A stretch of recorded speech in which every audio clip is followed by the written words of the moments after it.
is the shape of the disc important to grinding combs and cutters and getting a cut? The discs, all discs are the same to the best of my knowledge. I've never found one that's different. I've measured every one that I've ever tried and they all appear to be the same to me. They are flat from here to here, so that's dead flat. If I put something across there, that's flat. And it's conical, so it's shaped like a Chinaman's hat, so it's conical. There's a fall from here to here. There's a fall of 30 minutes or half a degree in all of them, and because there's a fall, we get a conical shape. And then if we put something across this radius, then it's going to rock. So just like a Chinaman's hat, if it was very pointy, if we get a comb and put right in on the edge of a Chinaman's hat, it's going to rock. So when we grind our combs on here, if we put a comb on here, it'll rock. Or once we grind the shape of the disc into the comb, we end up with a hollow this way because of the conical shape of the disc. That way we get a hollow this way in the comb and the same in the cutter. The two come together and we end up with a scissor action. Let's have a closer look at that. I've got our disc with the line on it.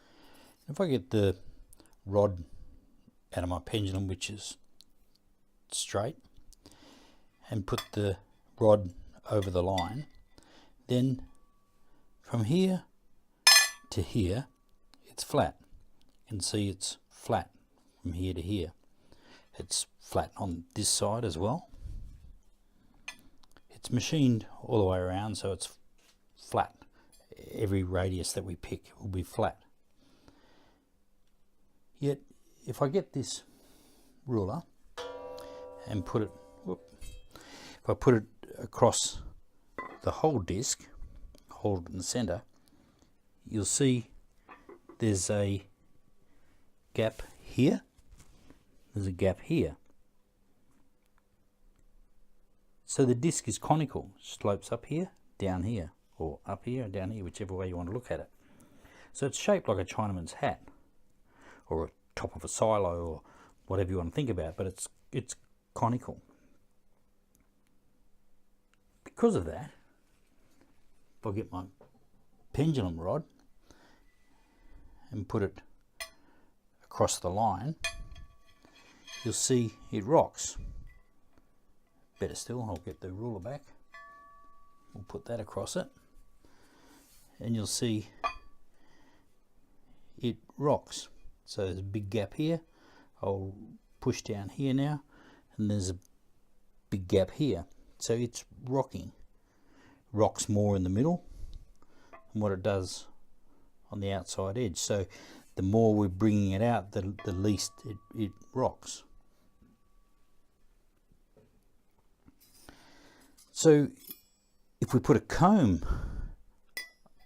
on the radius, it will grind to the shape of the disc, and we'll end up with a hollow in the comb this way.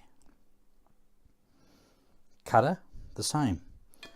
Put the cutter on there, it'll grind with a hollow in the cutter from tip to heel. If we put the two together, hollow in the comb, hollow in the cutter, the two come together and we get our scissor action. That's what we need to get a cut. So that's why the disc is shaped the way that it is. The only decision you've got to make is whether you remember there's a bigger hollow coming from this side than this side, whether you want the bigger hollow in the bottom side or whether you want the bigger hollow in the top side. If you want a bigger hollow in the top side, then grind on the other side of the disc. The choice is yours. So that's it. That's why the disc is shaped the way that it is, so that you get the hollow in it. The hollow in your comb and your cutter as you grind on it. and that's why we need to grind, set the length of the pendulum so that we grind on the radius of the disc when we finish off, and the same with the cutter. We set the length of the pendulum so that we finish off directly with that radius going through the cutter, through the comb, and we've got the same hollow top and bottom with both.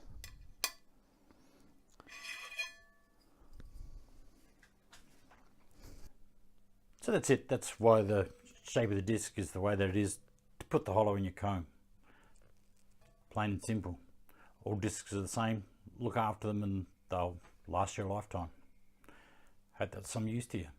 It's good to know what everything's all about. Hope it helps you understand why you grind the way that you do.